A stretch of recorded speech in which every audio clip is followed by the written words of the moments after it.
analyse politique. Washington, la voix de l'Amérique, vous êtes à l'écoute du Monde aujourd'hui.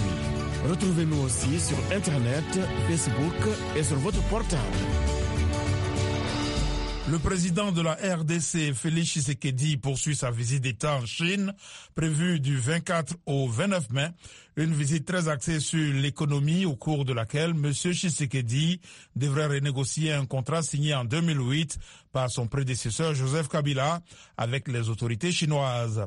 Un contrat sous forme de troc, matière première congolaise contre investissement chinois dans des infrastructures en RDC, que M. Tshisekedi a récemment dénoncé.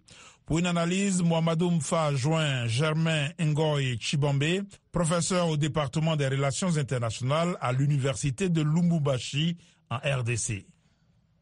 Cette année, c'est une année électorale. Le chef de l'État se doit de faire quand même le bilan des comptes à la nation.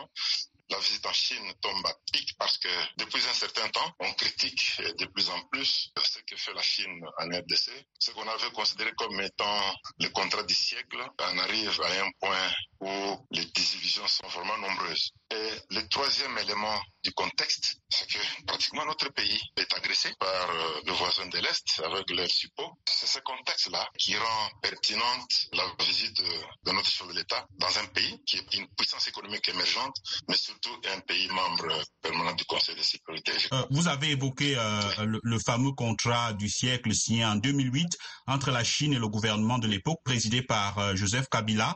Quel bilan peut-on faire de ce contrat? Le bilan est vraiment mitigé. Le bilan est presque négatif. On a décrit avec raison le déséquilibre dans cet accord. Certains rapports qui ont été publiés, le rapport de l'ITIE, cellule de la coordination de la RDC. Dans ces rapports, on trouve pratiquement les éléments qui viennent encore d'appuyer l'inspection générale des finances.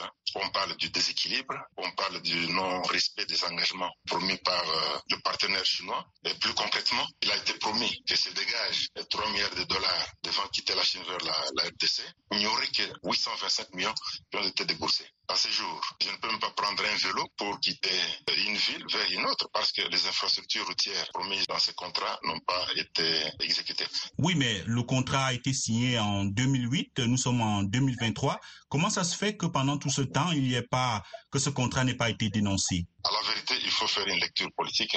C'est seulement en 2018 que l'ancien régime a pris fin. Ce contrat ayant été signé par l'ancien régime, pendant tout son règne, on ne pouvait pas le dénoncer. Mais à l'intérieur du pays, les voix ont commencé à s'élever. Les gens commençaient à décrier ce contrat, notamment les organisations de la société civile. En 2021 ou 2022, le président Tshisekedi, lors d'un voyage à l'intérieur du pays, notamment dans la province de l'Alaba, il a décrié, il a reconnu ce déséquilibre issu de la signature de cet accord. Comment est-ce que la RDC peut tirer meilleur profit de ce contrat et de manière générale de sa coopération avec la Chine? Pour tirer un meilleur profit de ce contrat, il serait important qu'on le renégocie dans tous les sens, qu'on le revisite. J'ai appris que dans l'exécution de ce contrat, une étude de faisabilité a été donnée à un bureau d'études dont tous les actionnaires étaient des Chinois. Alors, le résultat, sinon la présentation des conclusions, ne peut qu'aller dans le sens de l'autre. Donc, à bien considérer sur le plan financier, je pense que même la Chine devient la grande banque du monde. S'il y a la vision, la recherche de la transparence pour que dans la négociation, il n'y ait pas de pratiques non pertinentes qui, à long terme, vont nuire aux intérêts de la RDC. C'était Germain Ngoy Tshibambe, enseignant au département des relations internationales à l'université de Lubumbashi. Retrouvez-nous sur VOA Afrique à Lubumbashi, c'est sur 102.8 FM, en République démocratique du Congo. Au Burkina Faso, le nombre de